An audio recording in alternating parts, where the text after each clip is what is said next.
ও মাধব হে,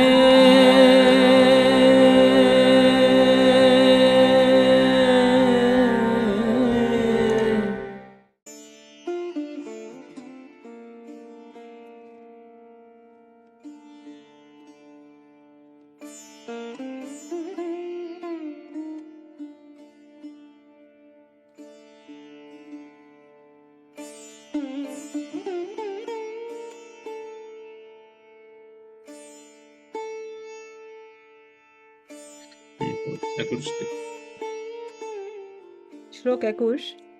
পিতৃভ্রাতৃ সুহৃৎপুত্রা হতাস্তে বিগতম ভয়ম আত্মা চ জরয়াগ্রস্তঃ পরগেহমুপাসসে। অনুবাদ: আপনার পিতা, ভ্রাতা, বন্ধু, পুত্রবর্গ সকলেই মৃত এবং প্রয়াত। আপনি নিজেও আপনার জীবনের বেশিরভাগ সময় অতিবাহিত করেছেন। আপনার দেহ এখন জরাগ্রস্ত এবং আপনি অন্যের গৃহে বাস করছেন। হরে কৃষ্ণ। তো আপনারা শ্রবণ করলেন গত ক্লাসে কিভাবে বিদুর তিনি উপদেশ দিচ্ছিলেন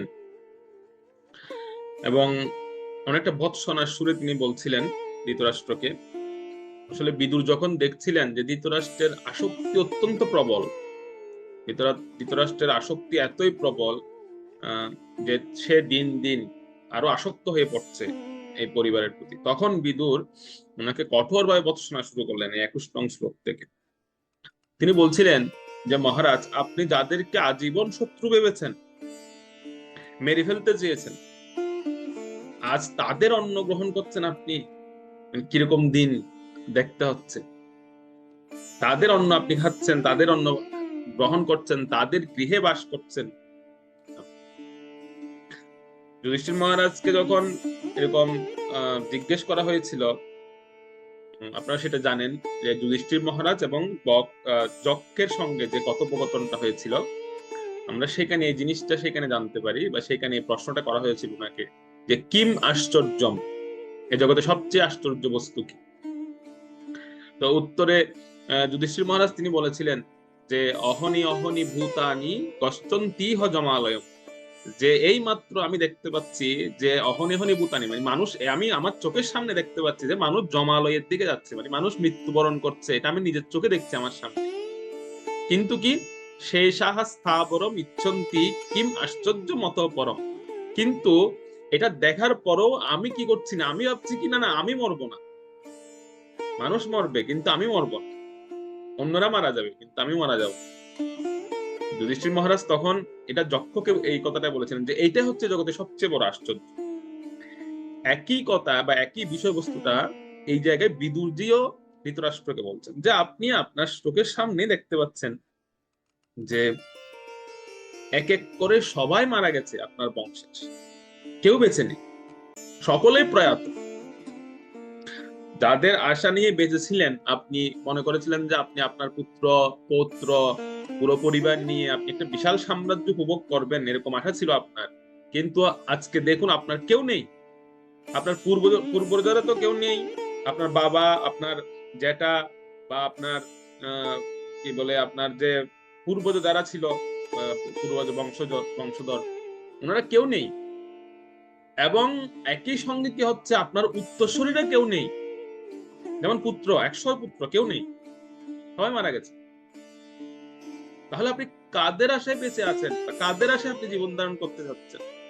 বিদুর বলছে পূর্বজরা তো কেউ নেই এবং আপনার উত্তরসূরিরাও কেউ নেই, যারা আপনার থেকে জাত এরা কেউ নেই, তো আপনি কিসের আশায় আপনি বেঁচে থাকতে যাচ্ছেন?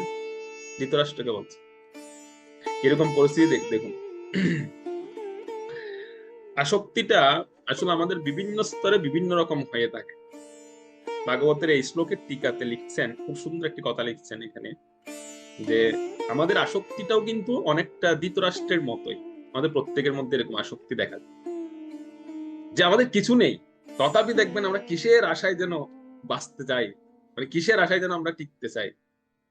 তো সেই জন্য ওখানে টিকাতে একটা সুন্দর কথা বলা হচ্ছে যে আমাদের আসক্তিটা বয়স অনুপাতে বিভিন্ন রকম হতে শুরু করে, এক এক বয়সে এক একটা জন্য আসক্তি। যেমন এখানে লেখা হচ্ছে, যেমন জন্মের পরে একটা সন্তানের আসক্তি কিসের জন্য হয় বলুন তো? মায়ের কোল, মায়ের কোলটা হচ্ছে তার আসক্তি। মানে দেখবেন ছোট ছোট বাচ্চারা হাঁটা শিখেছে, তারপরে হাঁটবে না, মাকে দেখলে এরকম হাত তুলে দেবে, মানে কোলে নেওয়ার। তো তার আসক্তিটা হচ্ছে কোল, মায়ের কোল। এটা ছোট বাচ্চাদের আসক্তি। এবার একটু একটু বড় হলো আস্তে আস্তে, আর একটু বয়স বাড়লো, বন্ধুদের সঙ্গে যখন খেলাধুলা করা শুরু করলো, তখন তার আসক্তিটা চলে গেল খেলাধুলার মধ্যে। তখন মায়ের কোলটা তার পছন্দ না। মা যদি তখন কোলেও নিতে যায়, তখন সে কোল উঠবে না, তার লজ্জা লাগবে। সে বলে, না না, আমি বড় হয়ে গেছি না, আমি এখন আর কোলে উঠবো না। তখন তার আসক্তি কোথায়? বন্ধুদের সঙ্গে খেলাধুলায়, খেলাধুলা করবে সারাক্ষণ। এবার আরেকটু বড় হলো, যখন তারুণ্য আসলো, তারুণ্যের সময় তার আসক্তি কোথায়? তারুণ্যে তার আসক্তি হচ্ছে রূপচর্চায়।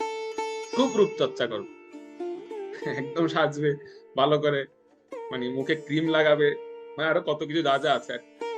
খুব রূপচর্চা করবে তারুণ্য।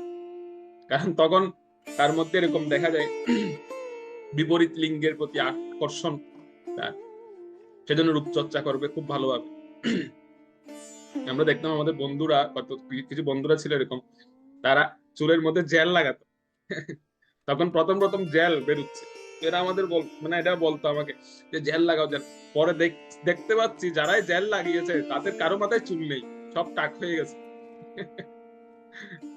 তো এখন মাঝে মাঝে দেখা হলে বলি যে ভাই, কি ব্যাপার, তোরা তো এত চুলের যত্ন করতি, কিন্তু এখন তো পুরো চুলে টাক হয়ে গেছে, কি অবস্থা হয়ে গেছে, মানে চুলেই নেই। জেলটা অনেক ক্ষতিকর। তো সেজন্য দেখবেন এই তারুণ্য যখন আসে, তখন হচ্ছে রূপচর্চার প্রতি খুব আসক্ত হয়ে পড়ি আমরা। খুব রূপচর্চা করা হয়, খুব রূপচর্চা করা হয়, বিপরীত লিঙ্গের প্রতি আসক্ত হয়, তখন তখন আসক্তিটা ওখানে চলে যায়। এরপরে যখন যৌবন আসে, যখন সে বিয়ে করে, যৌবন বয়স, তখন আসক্তিটা কোন জায়গায় যায়?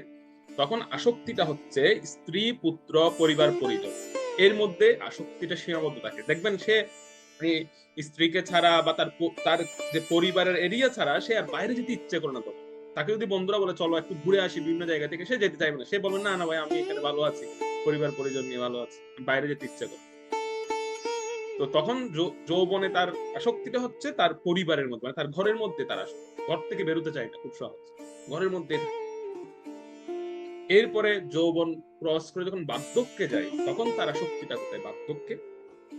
বার্ধক্যে আসক্তি হচ্ছে স্বাস্থ্যের প্রতি। স্বাস্থ্য কিভাবে ঠিক রাখবে? দেখবেন যারা একটু বয়স হয়ে যায়, তারা সব সময় ভালো খেতে চাইবে, একটু ভালোভাবে থাকতে চাইবে, মানে স্বাস্থ্যটা যেন ঠিকঠাক, স্বাস্থ্যের প্রতি খুব সচেতন। হ্যাঁ, আমার এক দাদু ছিল, আমার এখনো মনে পড়ে, উনি আমাকে একদিন ডাক্তারের কাছে নিয়ে গেছেন, উনি সহ গেছেন, ডাক্তারের কাছে গিয়েছেন। তো ওনার অনেক বয়স হয়ে গেছে, তখন প্রায় 80-র মতো বয়স ওনার, আমার মায়ের বাবা উনি। তো দাদু দেখতে পাচ্ছি, দাদু ডাক্তারের কাছে গিয়েছে কেন, ডাক্তারকে বলছে যে, অথচ ওনার তেমন কোনো সমস্যা নেই, এবং উনি দেহত্যাগ করেছে খুব সুন্দরভাবে, মানে উনি কোনো রোগ ছিল না, কিছু ছিল না এরকম, মানে ডায়াবেটিস বা এরকম হালকা কিছু রোগ, কিন্তু উনি দেহত্যাগ করেছেন কোনো কষ্ট ছাড়া, একদম ঘুমের মধ্যে দেহত্যাগ করেছেন এরকম। তো কিন্তু তিনি ডাক্তারের কাছে গিয়ে সবসময় জিজ্ঞেস করতে দেখতাম যে, ডাক্তার সাহেব আমাকে, মানে এইটা ওষুধ দিন, ওটা ওষুধ দিন, মানে শুধু শুধু ওষুধ খেতে চাইতেন। কেন ওষুধ খেতে চাইতো? মানে উনি চাইতো, উনি মনে করতেন যে ওষুধ খেলে হয়তো ওনার স্বাস্থ্য ভালো থাকে, মানে এরকম ভালো থাকবে, এখন যেরকম আছে এরকম ভালো থাকে। তো বার্ধক্য হচ্ছে স্বাস্থ্যের প্রতি একটু সচেতন হয়ে পড়ি, তখন স্বাস্থ্যটাকে ঠিক রাখা, স্বাস্থ্যটা সুস্থ রাখা। তারপর হচ্ছে আরেকটা জিনিসের প্রতি আসক্তি আসে, তখন সম্পদের প্রতি আসক্তি আসে, যে ধন সম্পদগুলো সারা জীবন কামিয়েছে সেগুলো কিভাবে আগলে রাখবে, সেইগুলোর প্রতি একটা আসক্তি জন্ম। তো এভাবে এই টিকাতে বলা হচ্ছে যে আমাদের আসক্তির লেভেলটা এক এক বয়সে এক একটা জায়গায় গিয়ে পড়ে, এটা নির্দিষ্ট থাকে না। যেমন এখন ধৃতরাষ্ট্রের আসক্তিটা কোথায়? দেখুন, ধৃতরাষ্ট্রের আসক্তি হচ্ছে যে সে তো ওদের মধ্যে মোটামুটি ভালোই আছে, সম্পদ টম্পদ নিয়ে যা আছে আর কি, এর মধ্যে পড়ে আছে সে। তো বিদুর তাকে বোঝাচ্ছে, এই যে এখান থেকে কিন্তু বিদুর নীতি শুরু হচ্ছে। আমরা একই সঙ্গে ভাগবত প্লাস বিদুর নীতি দুটোই পড়ছি, কিন্তু এখান থেকে বিদুর নীতি শুরু হচ্ছে। বিদুর তাকে বলছেন যে, মহারাজ, আসক্তিটা আপনার কোনো সময় এককালে এক জায়গায় ছিল না। এটা আমাদের প্রত্যেকের ক্ষেত্রে, আসক্তিটা সবসময় এক স্থানে স্থিত থাকে না, একটা সময় আসক্তিটা পরিবর্তিত হয়। তো সেজন্য ধৃতরাষ্ট্র যে আসক্তি বর্তমানে আমরা দেখতে পাচ্ছি, তার পরিবার পরিজনদেরকে নিয়ে, বা তাদের মধ্যে যারা তার শত্রু ছিল এমনকি, তারাও তাদেরকেও সে মিত্র, তাদের আশ্রয়ে সে থেকে তার বাকি জীবনটা কাটাতে যাচ্ছে। এটা ছিল ধৃতরাষ্ট্রের একটা মেন্টালিটি। তাই ধৃতরাষ্ট্র বলছেন যে বিদুর, তুমি যে আমাকে বলছো এই যে ঘর ছাড়তে বলছো, আরে আমি তো এখনো সুস্থ আছি, আমি তো অসুস্থ হইনি। এটা তো যারা অসুস্থ ব্যক্তি, বার্ধক্যে এসে গেছে যাদের, তারাই তো গৃহ ত্যাগ করে বনে বা কোনো আশ্রমে চলে যাবে, কারণ তাদের জীবনে তারা তো আর কিছু করতে পারবে না, তারা তো অসুস্থ হয়ে গেছে। তো আমি তো সুস্থ আছি, আমি তো সুস্থ সবল, আমার তো কোনো রোগ নেই, আমার শরীরে কোনো রোগ নেই, দেখ আমি একদম নিরোগ। এরকম কিন্তু অনেক দেখবেন বয়স্কদের যদি আপনি অসুস্থ বলেন, এরা খুব রেগে যায়, এই আমি অসুস্থ নাকি, আমি সুস্থ আছি। বা তাদেরকে যদি বুড়া বলেন, তারা খুব খেপে যায়। সেজন্য ধৃতরাষ্ট্র বলছে, আরে তুমি আমাকে গৃহত্যাগ করতে বলছো, আমি তো অসুস্থ নই, আমি তো ভালো আছি, সুস্থ সবল আছি, আমার কোনো রোগ নেই, আমার তো তেমন কোনো শারীরিক অসুবিধাও নেই। তো বিদুর বলছেন, দাঁড়ান আমি একটা লিস্ট দিচ্ছি আপনাকে, আপনার কি কি শারীরিক অসুবিধা আছে। সেজন্য 22 নম্বর শ্লোকে বিদুর লিস্ট দিলেন এক, ধৃতরাষ্ট্রের কি কি সমস্যা, শারীরিক সমস্যা কি কি ছিল সেই সময়, সেগুলো বর্ণনা করলেন। করুন 22 নম্বর শ্লোকটা।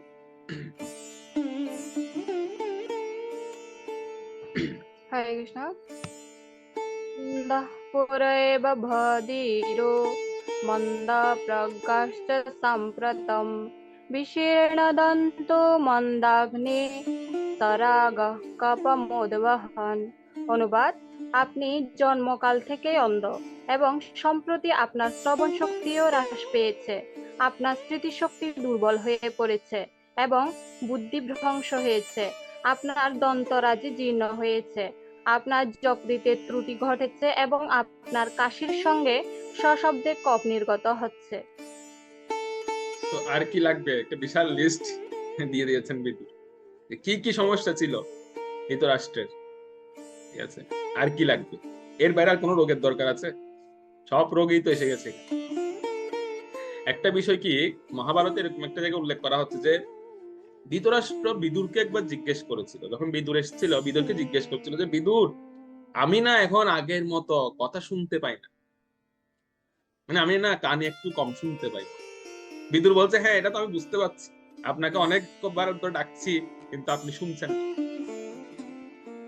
তো এটা একটা সিমটম। আর একটা সিমটম বলছিল ধৃতরাষ্ট্র এরকম বিদুরকে, যে আমি না রাত্রে ঘুমালে আমি হঠাৎ আমার ঘুম ভেঙে যায়, আর আমার ভয়ে আমার বুকটা যেন কে চেপে ধরে এরকম মনে হয় আমার। তো বিদুর তখন ধৃতরাষ্ট্রকে বলছিল যে আপনার এরকম ভীতি থাকার কি কারণ আছে, আপনার এরকম ভয় পাওয়ার কি আছে? ভয় মানুষ বা এরকম যে ঘুমের মধ্যে এই ধরনের প্রবলেমটা হওয়ার দুটো কারণ আছে। দুটো কারণ মানে কি, একটা কারণ তো হচ্ছে মানে কারো রাতে ঘুম না হওয়া, এর পেছনে কিছু কারণ বিদুর তখন ধৃতরাষ্ট্রকে বলেছিলেন। একটা কারণ বিদুর বলছিলেন এরকম যে যারা অত্যন্ত কামুক, যাদের মধ্যে প্রচন্ড কাম, তাদের রাতের বেলা ঘুম হবে না, তাদের রাতে ঘুম হবে, বিদুর বলছেন। তো তিনি বিদুর বলছিলেন ধৃতরাষ্ট্রকে যে আপনার তো যথেষ্ট বয়স হয়ে গেছে, সুতরাং আপনার মধ্যে তো কাম থাকার কথা নয় এখন, তো সুতরাং আপনার তো রাতে ঘুম না হওয়ার কোনো প্রশ্নই আসতে পারে না, আপনার কেন ঘুম হচ্ছে না?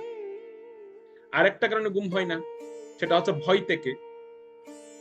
সে ভয়টা হচ্ছে কিসের, কেউ যদি পাপ কার্য করেন বা কোনো পাপ করে, তাহলে সেই ভয় থেকে তার ঘুম হবে না। ঠিক আছে, তো বিদুর বলছেন যে তার মানে আপনি নিশ্চয়ই কোনো পাপ করেছেন, যার ফলে আপনার ঘুম হচ্ছে না রাতে, আপনি বলছেন।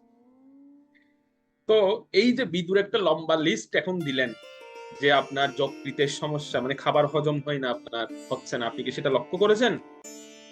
আপনার যে আপনি যে চোখে কম দেখতে পাচ্ছেন, সেটা লক্ষ্য করেছেন? আর চোখে তো দেখতেই পায় না, জন্ম থেকে অন্ধ, এটা তো প্রথম থেকে ছিল এই সমস্যাটা, ধর্মান্ধ বটে, ধর্মের ক্ষেত্রে তিনি অন্ধ ছিলেন। আপনি যে কানে কম শুনতে পাচ্ছেন, সেটা কি আপনি খেয়াল করেছেন?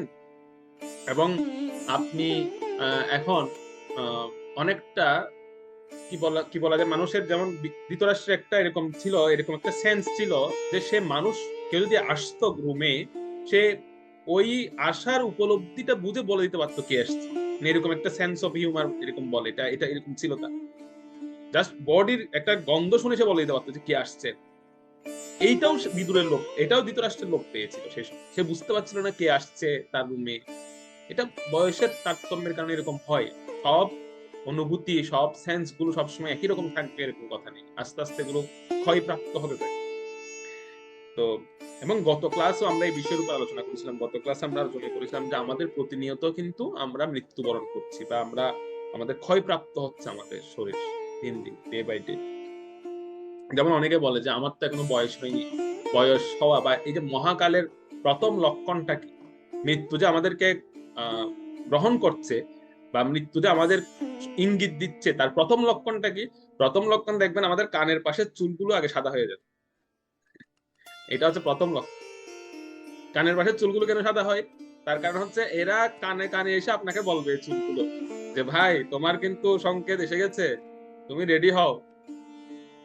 কিন্তু আমরা কি করি? আমরা বলি না না না, এত তাড়াতাড়ি সংকেত কিভাবে আসবে?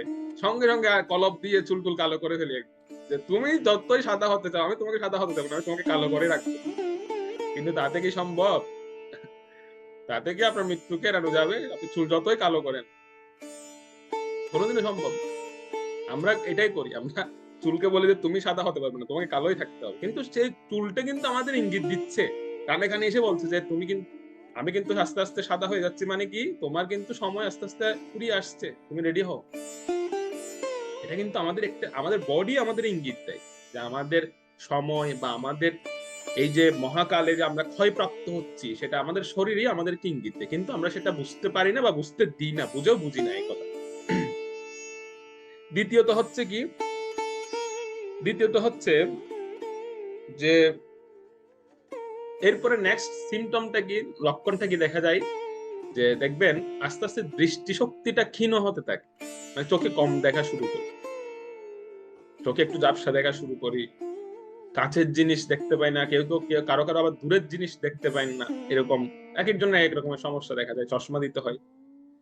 তো পরে এটা কিন্তু চোখ আমাদেরকে ইঙ্গিত দিচ্ছে যে ভাই তোমার কিন্তু টাইম শেষ, তুমি কিন্তু আস্তে আস্তে গোছাও নিজে। কিন্তু আমরা বলি না না, আমি লেন্স লাগিয়ে দেবো, চোখ একদম দামি লেন্স লাগাও যাতে কেউ বুঝতে না পারে। মানে অনেকে অনেকে দেখবেন আমার চশমা দিতে খুব লজ্জা হয়, তো ওনারা কি করেন, ওনারা বলেন না না আমি চশমা দেবো না ঠিকই, কিন্তু লেন্স লাগিয়ে দেবো। তো সেজন্য আমরা চোখ, চোখ আমাদেরকে ইঙ্গিত দিচ্ছে, তারপর আমরা বলি যে না তুমি ইঙ্গিত দিলেও আমি তোমারটা শুনবো না। তাহলে চুল ইঙ্গিত দিল, চোখ ইঙ্গিত দিল, এরপরে দেখা যায় কি আস্তে আস্তে দাঁত পড়া শুরু হয়, দাঁত এবার ইঙ্গিত দেওয়া শুরু করে যে আমি কিন্তু আস্তে আস্তে চলে যাচ্ছি, সুতরাং তুমি রেডি হও। আর আমরা কি করি, আমরা তুমি গেলে যাও, আমি স্বর্ণের দাঁত বাঁধিয়ে রাখবো, তুমি পরে গেছো তো তাতে কি, আমি স্বর্ণের দাঁত বাঁধাবো ওই জায়গায়, তারপরেও কি হবো না, আমি পরাজয় স্বীকার করবো না মৃত্যুর কাছে। আমরা কিন্তু এরকম, আমরা দাঁতকেও কিন্তু আমরা বলি কি না হবে না। এরপরে দেখা যায় কি শরীরটা আস্তে আস্তে কাঁপতে শুরু করে, মানে আমরা দুর্বল হতে থাকি। হঠাৎ করে দেখবেন আপনি অনেক সবল ব্যক্তি, অনেক শক্তিশালী, কিন্তু হঠাৎ করে যেন আপনার শরীরটা মাঝে মাঝে দুর্বলতার প্রকাশ পায়, মাঝে মাঝে যেন দুর্বল হয়ে পড়ে। হঠাৎ করে শরীর আপনাকে ইঙ্গিত দিচ্ছে যে আমি দুর্বল হয়ে যাচ্ছি, কিন্তু তুমি এখনো রেডি হও। চুল ইঙ্গিত দিলে শুনলাম না, চোখ ইঙ্গিত দিলে শুনলাম না, দাঁত ইঙ্গিত দিলে শুনলাম না, শরীর ইঙ্গিত দেওয়া শুরু করেছে যে আমি কিন্তু দুর্বল হচ্ছি, তুমি আস্তে আস্তে গোছাও নিজেকে। আমরা কি করি, আমরা বলি না না আমি ব্যায়াম করবো, শরীর চর্চা করবো, করে ফিট থাকবো, আমি তারপরও আমি স্বীকার করবো। তো একটা সময় গিয়ে এরকম হয় যে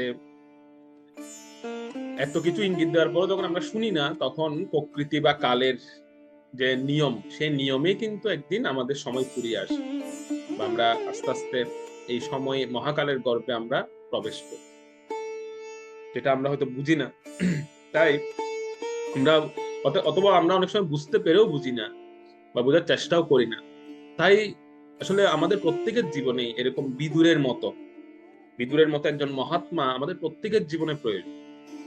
আমাদের ভগবানের কাছে প্রার্থনা করা উচিত যে আমাদের জীবনে যেন, ধৃতরাষ্ট্রের আসলে মহাভাগ্য, এখানে ধৃতরাষ্ট্রকে বৎসনা করছেন, আমরা কেউ এরকম ভাবা উচিত নয় যে ধৃতরাষ্ট্রকে তিনি ছোট ভাই হয়ে এখানে বৎসনা করছেন, বা ধৃতরাষ্ট্রকে তিনি কেন এরকম বলছেন।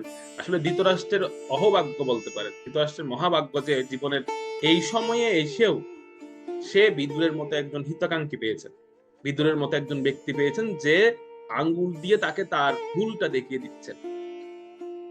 তো আমাদের জীবনে কিন্তু এরকম একজন প্রয়োজন, প্রত্যেকের জীবনে এরকম একজন ব্যক্তি থাকা প্রয়োজন যে আমাদেরকে এই জিনিসটা দেখিয়ে দেবে।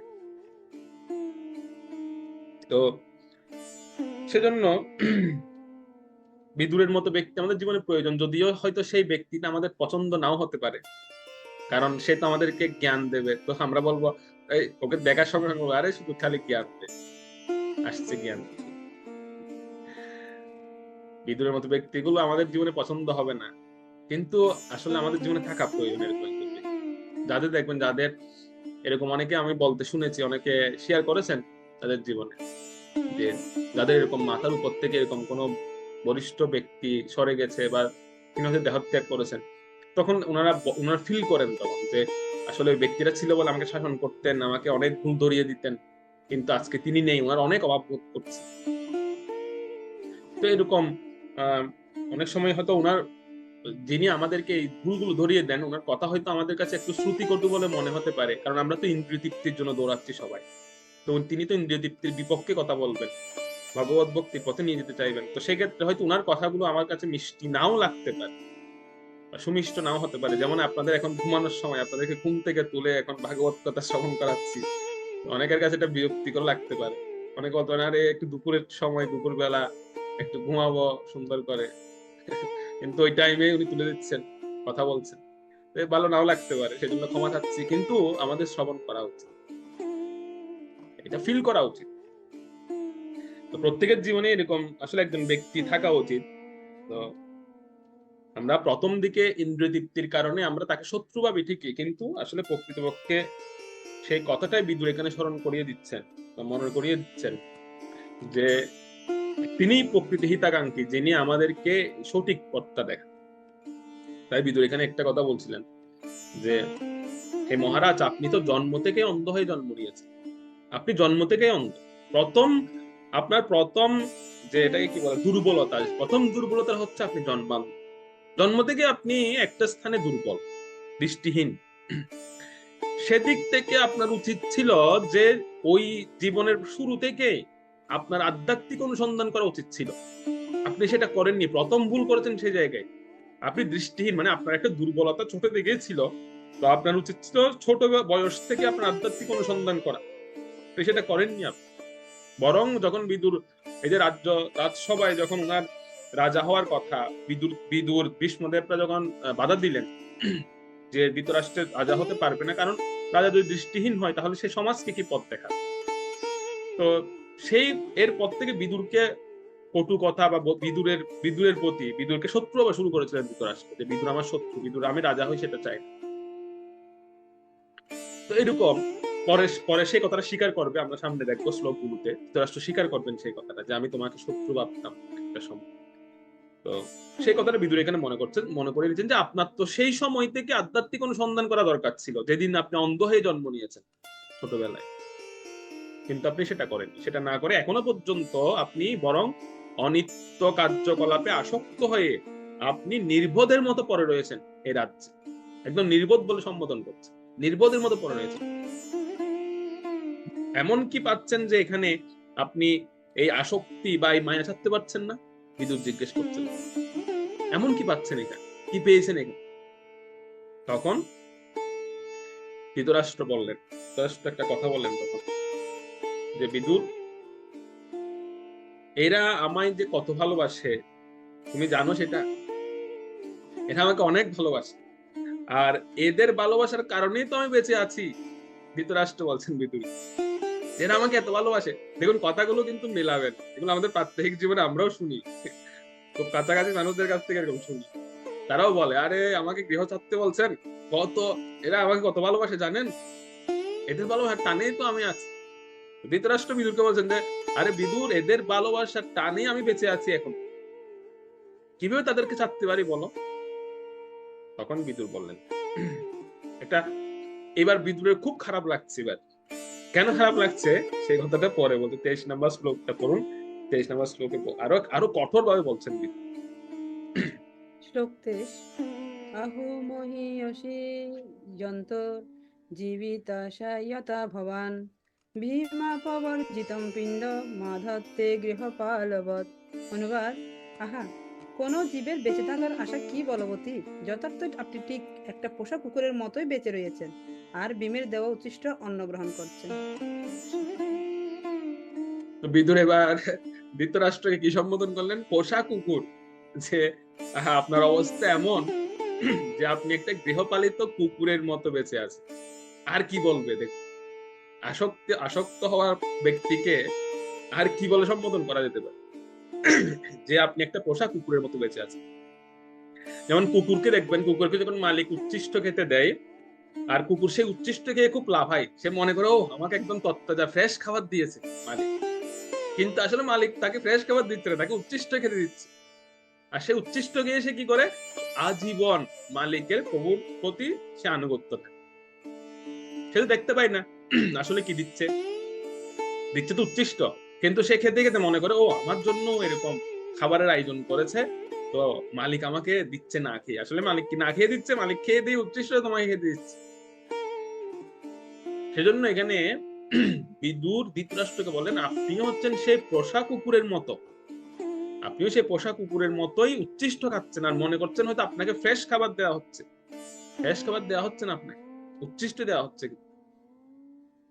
এই জগতে তো প্রত্যেকে আমরা যারা আছি প্রত্যেকে আমরাও কিন্তু উচ্ছিষ্ট ভোজন করছি, আমরা কেউ ফ্রেশ কেউ পাচ্ছি না। চর্বিত চর্বনা নাম যাকে বলা হয়েছে, শ্রীপাদ যমুনাচার্য বলেছেন আমরা চর্বিত বস্তুকে চর্বণ করছি সবাই। একবার চর্বিত হয়ে গেছে সেটাকে আবার চর্বণ করছি আমরা। প্রত্যেকে আমরা এরকম উচ্ছিষ্ট ভোজন করছি। তো সেজন্য এখানে বিদুরজি উনাকে একটা এভাবে সম্বোধন করেছেন যে আপনি ভাবছেন যে ওনারা আপনাকে কত ভালোবাসে না, হ্যাঁ ভালোবাসে, কিন্তু আপনি যেরকম ভাবছেন সেরকম। সেজন্য কুকুর যেরকম মালিককে ছেড়ে যেতে চায় না, তো ধৃতরাষ্ট্র চিন্তা করছেন যে আমি আমার মালিক, এরা তো আমাকে দেখছে, আমাকে কত ভালোবাসছে, আমি এদেরকে ছেড়ে কিভাবে যেতে পারি, আমি কিভাবে থাকবো এদেরকে ছাড়া। ধৃতরাষ্ট্র এরকম ভাবছে। এই জড়জগতে দেখবেন আমরা প্রত্যেকে আমরা যারা আছি আমরা কেউ প্রকৃত সত্যটা দেখতে পাই না। একটা ঘটনার পেছনে যে আরো একটা সত্য থাকে সেটা আমরা কেউ দেখতে পাই। আমরা শুধু ঘটনার সামনের অংশটা আমরা দেখি। যে কোনো একটা বিষয়, সেটা সম্পর্কের ক্ষেত্রে হোক, যে কোনো ক্ষেত্রে হোক, আমরা শুধুমাত্র বাহ্য রূপটা বা বাহ্য দৃষ্টিভঙ্গিটা আমরা দেখি, কিন্তু এর ভেতরে যে তার একটা অন্য রূপ থাকে ওটা আমরা কেউ দেখতে পাই, বা এটা আমরা কেউ দেখার চেষ্টাও করি।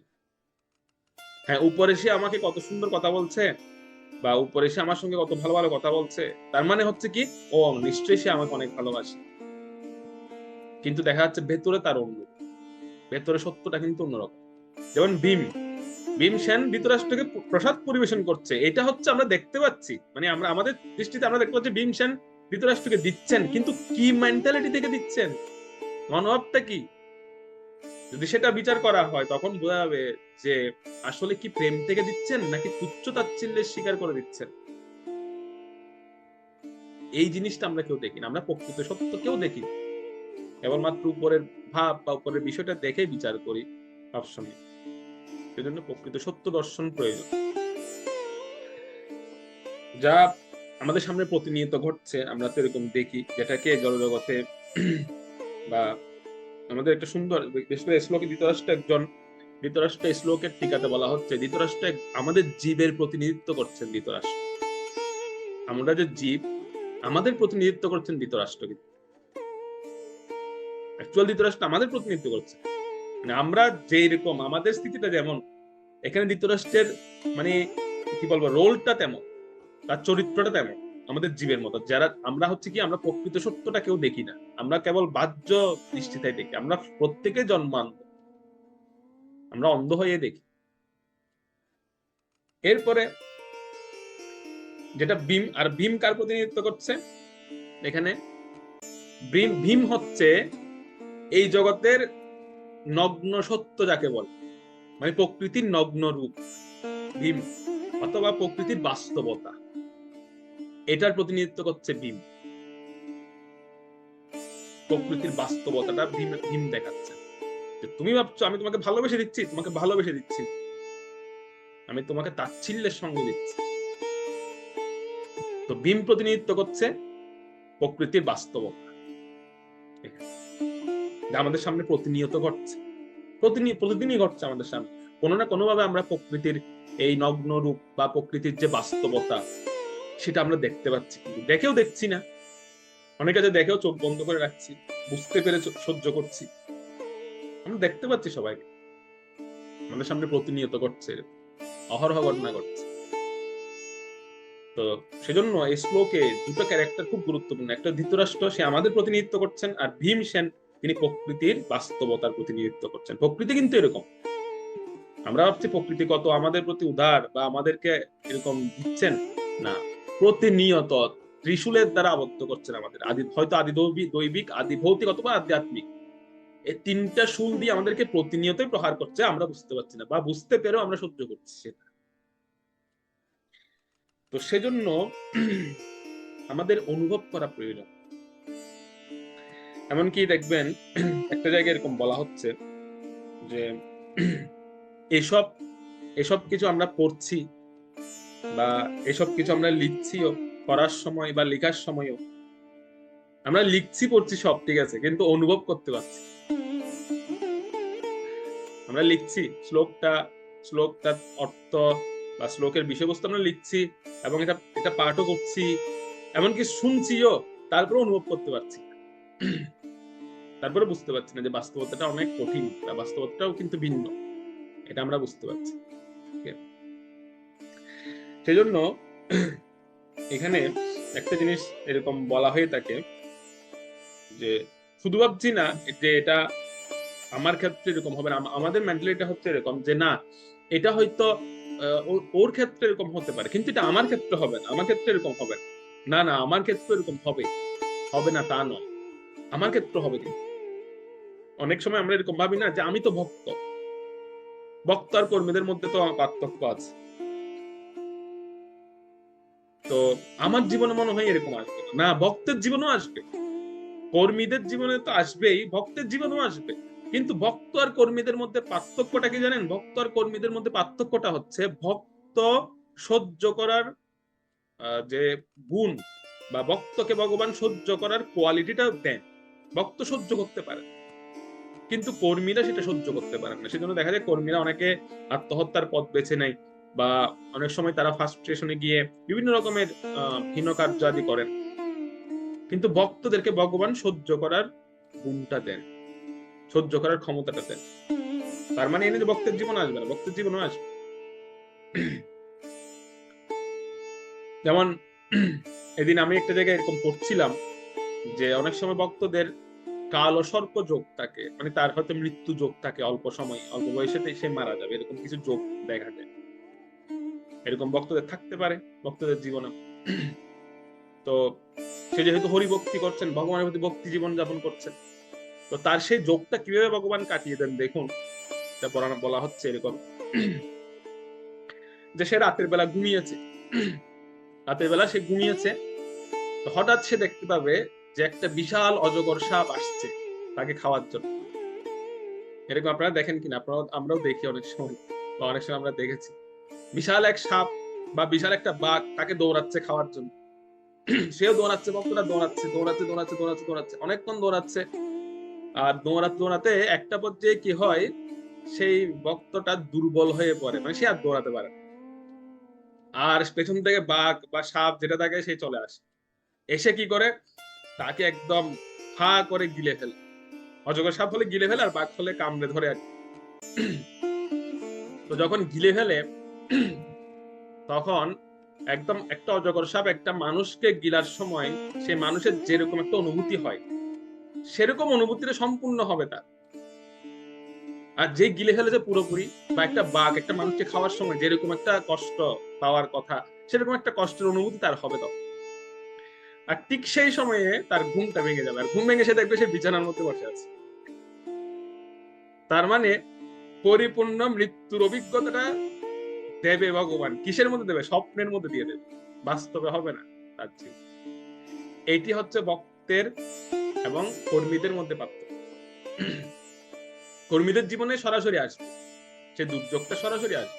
যদি যেটা লেখা আছে সত্যিকার যদি জ্যোতিষ গণনা করা যায়, তাহলে কর্মীদের জীবনে কিন্তু এটা 100% হবে, সঠিকভাবে যদি গণনা করা। কিন্তু ভক্তের জীবনে হবে না। ভক্তের জীবনে অকাল মৃত্যু যোগ যদি লেখা থাকে, তবে সেটা ভগবান সেরকম ভক্তের জীবনে ভগবান কি করেন, সেটা স্বপ্নের মাধ্যমে সেটা ঘটিয়ে দেন। অনুভূতিটা পরিপূর্ণ পাবে, অনুভূতিটা মৃত্যুর মতোই পাবে হুবহু। কিন্তু চোখ খুলে দেখবে যে হঠাৎ সে বিছানা, তখন সে বলবে, ও আমি তো ঘুমাচ্ছিলাম। অনেকে দেখবেন, অনেকে স্বপ্ন দেখে পাহাড় থেকে পড়ে যাচ্ছে, বিশাল পাহাড় থেকে পড়ছে পড়ছে পড়ছে পড়ছে, ধুপ করে পড়েছে, আর পড়ার সঙ্গে সঙ্গে দেখতে পাচ্ছে বিছানার মধ্যে পড়ে যাচ্ছে। এরকম অনেকে দেখতে পায়। এগুলো কিন্তু আমাদের পূর্ব অনেক প্রারব্ধের কিছু যোগ আমাদের জীবনে থাকে, যেগুলো হয়তো আমরা ভোগ করিনি বা আমাদের জীবনে ছিল, আমরা ভোগ করিনি, এগুলো সঞ্চিত হয়ে থেকে গেছে। তো সেটা ভগবান কি করেন, আমরা যেহেতু ভক্তি জীবন যাপনে সচেষ্ট হচ্ছি বা আমরা একটু অনুশীলন করছি, তার মানে ভগবান কৃপা করে আমাদের সেই যোগটা নষ্ট করে দিচ্ছেন স্বপ্নের মাধ্যমে। স্বপ্নের মাধ্যমে ভগবান সম্পাদন করে দেন। এই হচ্ছে ভক্ত আর কর্মীদের মধ্যে পার্থক্য। সেজন্য আমরা যা আসলে প্রকৃতপক্ষে দেখি এই জগতে বাস্তব বলে মনে করি, সেই বাস্তবতা নয়। কিন্তু প্রত্যেকের জীবনেই এরকম অভিজ্ঞতা আসে। সেজন্য ধৃতরাষ্ট্রের সামনে যখন বিদুর যে এরকম প্রকৃতির যে বাস্তবতা বা প্রকৃতির যে নগ্নতা, এটা যখন বোঝাচ্ছিলেন, তখন তিনি বিদুরকে আরেকটি বিষয় বলেন। সে বিষয়টি হচ্ছে যে, বিদুর, তুমি তো আমাকে বলছো ঠিক আছে এরা আমাকে ভালোবাসে না, এরা আমাকে তুচ্ছ-তাচ্ছিল্য করছে, বা এরা আমাকে যা করছে সেটা রিয়েল নয়, বাস্তব নয় সেটা। আচ্ছা, ওরা তো আমাকে ভালোবাসে না, আমি তো তাদেরকে ভালোবাসি। দেখুন, মানে যুক্তিটা কি দেখাচ্ছেন তিনি। প্রথম যুক্তি ছিল ওরা আমাকে ভালোবাসে সেজন্য আমি ছাড়তে পারছি, আর এখন বলছে আচ্ছা ওরা আমাকে ভালোবাসে না, ঠিক আছে মানলাম, কিন্তু আমি তো তাদের ভালোবাসি, আমি তো তাদেরকে কোনোদিন এরকম ভাবিনি, বা আমি তো তাদেরকে কোনোদিন শত্রু ভাবিনি, বা আমি তাদেরকে ভালোবাসি, যথেষ্ট ভালোবাসি আমি তাদের। তো আমি যেহেতু তাদেরকে ভালোবাসি, কিভাবে আমি তাদেরকে ত্যাগ করতে পারি বল? তারা না হয় আমাকে ভালোবাসে না, কিন্তু আমি তো বাসি, তো আমি কিভাবে তাদের ত্যাগ করব? এবার আরেকটা যুক্তি দিলেন ধৃতরাষ্ট্র। বিদুর তখন বললেন, আপনি তাদের ভালোবাসেন না?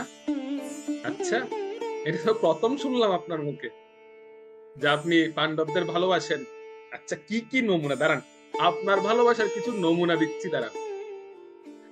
তো সেই নমুনাটা দেওয়া হবে 24 নম্বর শ্লোকে। 24 নম্বর শ্লোকটা করুন। বিদুর কিছু নমুনা দিচ্ছেন ধৃতরাষ্ট্র কিভাবে ভালোবাসতেন, করুন 24 নম্বর।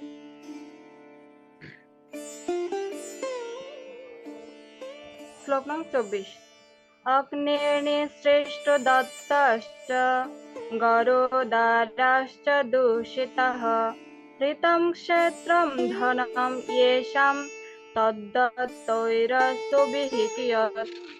অনুবাদ: যাদের আপনি অগ্নিতে নিক্ষেপ করে এবং বিষ প্রয়োগে হত্যা করতে চেষ্টা করেছিলেন, তাদের দাক্ষিণ্যে নির্ভর করে অধঃপতিত জীবনযাপন করবার কোনো প্রয়োজন নেই।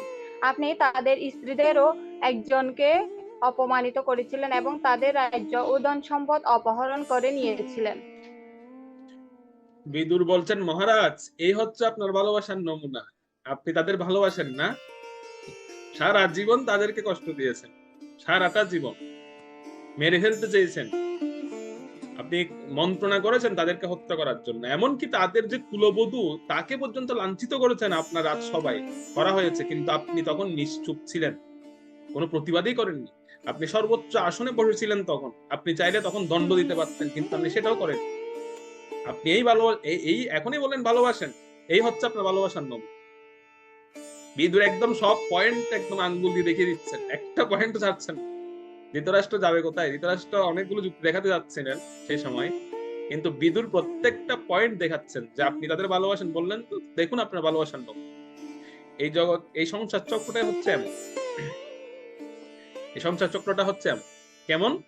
যে আজকে দেখবেন যে এমন দুদিন আগেও ছিল যে আমার চরম চরম শত্রু, সে আজকে আমার একদম এত বন্ধু হয়ে গেছে যে আমি তাকে ছাড়া চলতেই পারছি।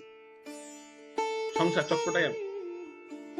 দুদিন আগেও যে যাকে আমি দুই চোখ দিয়ে দেখতে পারতাম না, কিন্তু সে আজকে আমার বন্ধু হয়ে গেছে, আবার সে কিছুদিন পরে গিয়ে সে আবার শত্রু হয়ে যাবে। এই সংসার চক্রটা এভাবে চলতে থাকে। মানে আজকে দুদিন বন্ধু, আবার দুদিন পরে সে এমন শত্রু হবে যে তার চেহারা দেখতে পারবো না, তার চেহারা দেখলে আমার কাছে খারাপ লাগবে। এই হচ্ছে সংসার চক্র, এরকম চলতে থাকে। সেজন্য শ্লোকের তাৎপর্যে ছিল প্রভুপাদের দুটি মনোভাব প্রকাশ পেয়েছে, দুটি মনোভাব। দুটি মনোভাবগুলো কি? শেষের দিকে প্রভুপাদ দুটি মনোভাব প্রকাশ করেছে। প্রভুপাদের মুড এন্ড মিশন এই শ্লোকে প্রকাশ করে, সেটি হলো বর্তমানে এরকম ধৃতরাষ্ট্রের মানসিকতা সম্পন্ন লোক আমরা প্রত্যেকে হয়ে গেছি। আমাদের ঘরে ঘরে বলতে পারেন, প্রত্যেকের ঘরে ঘরে ধৃতরাষ্ট্রের মতো মনোভাব সম্পন্ন ব্যক্তি আমাদের প্রত্যেকের ঘরে ঘরে আছে। আমরা প্রত্যেকেই ধরুন, আমরা প্রত্যেকে ধৃতরাষ্ট্রের মতো মানসিকতা, যে যারা দেখবেন যারা কারোর সঙ্গে শত্রুতা করতে ভাবে না, স্বার্থের জন্য শত্রুতা করতে এক মিনিট ভাববে না স্বার্থের কারণে, আবার ঠিক একই ব্যক্তির সঙ্গে বন্ধুত্ব করতে 1 মিনিট সময় লাগবে না তাদের স্বার্থের জন্য। এই মেন্টালিটির লোক এখন প্রতি ঘরে ঘরে হয়ে গেছে। স্বার্থের জন্য বন্ধু হচ্ছে, আবার স্বার্থের জন্য শত্রু হতেও তাদের 2 মিনিট সময় লাগছে। প্রভুপাদ উনি খুব হৃদয় থেকে, হৃদয় বেদনা থেকে তিনি বলছিলেন সেই কথাটা, যে মানে এটার অর্থ হচ্ছে যে বর্তমান সময়ে নীতিহীন মানুষের দ্বারা পুরো সমাজ ভরে গেছে। তাদের মধ্যে কোনো নীতি নেই। তাদেরকে ধরবেন যে এই নীতিতে তিনি চলেন, ধরাই যায় না, তাদের নীতিহীন মানুষে ভরে গেছে। এই জন্য প্রভুপাদ বলছিলেন যে বিদুর নীতির প্রয়োজন আছে সমাজে। বিদুর নীতির প্রয়োজন কেন? প্রথম হচ্ছে যে একটি মনোভাব প্রভুপাদের এখানে বলা হচ্ছে, তিনি বলছেন যে উপযুক্ত সময় থাকতে গৃহ থেকে অবসর গ্রহণ করা উচিত। প্রভুপাদ এখানে কিন্তু বানপ্রস্থ আশ্রমকে খুব গুরুত্ব দিয়েছে।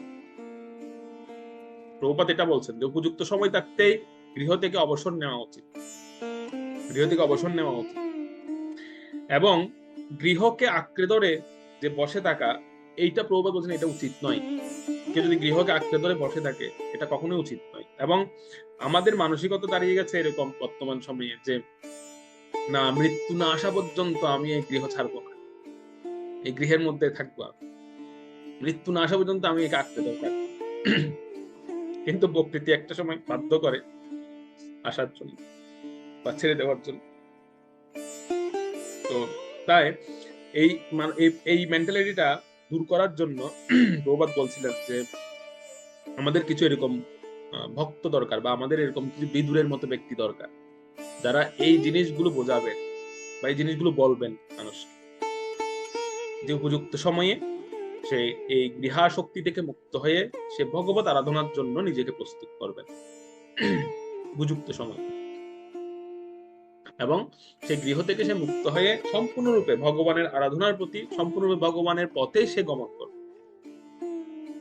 এটা হচ্ছে প্রকৃত আধ্যাত্মিক উন্নতি লাভের জন্য প্রয়াসী ব্যক্তির লক্ষণ। তাই যারা এই দেহকে আশ্রয় করে গৃহ মধ্যে পড়ে থাকে, তাদেরকে বিদুর একটা সুন্দর শব্দে সম্বোধন করলেন 25 নম্বর শ্লোক।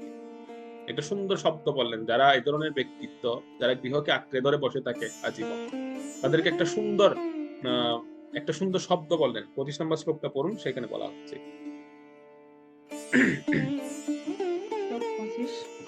সত্যপি তব দেয়ম কৃপণস্য জিজীবিষ পরচ্চ নিত্যত জীর্ণ জড়ায়া বাসসিব। অনুবাদ: মৃত্যুবরণে আপনার অনিচ্ছা সত্ত্বেও এবং মান মর্যাদা নষ্ট করে বেঁচে থাকার জন্য আপনার আকাঙ্ক্ষা থাকলেও আপনার কার্পণ্য দুষ্ট দেহটি অবশ্যই একটা পুরনো পোশাকের মতো জরাগ্রস্ত এবং ক্ষয়প্রাপ্ত হবে। এখানে আরেকটি বিদুর নীতি প্রয়োগ করলেন তিনি, উপদেশের ছলে নীতি একে বলা হচ্ছে। উপদেশের ছলে নীতি তিনি বলছেন। তো সেই উপদেশের ছলে নীতিটা কি? সেটি হচ্ছে কৃপণ কাকে বল। কৃপণ অর্থে আমরা জানি যে যার অনেক অর্থ আছে, সে অর্থ খরচ করতে চায় না, সে হচ্ছে কৃপণ। একই কথা আধ্যাত্মিক ভাবেও বলা হচ্ছে। এখানে বলা হচ্ছে যে যেই এরকম মনুষ্য দেহের মতো, মানব দেহের মতো একটি সম্পদ, মানব দেহের মতো একটি অমূল্য রত্ন পাওয়ার পরেও, বা মানব জীবনের মতো একটি অমূল্য সম্পদ পাওয়ার পরেও সে সেটাকে কাজে লাগাতে পারে না, বা সেটার প্রকৃত উপযোগ করতে পারে না, সে হচ্ছে কৃপণ।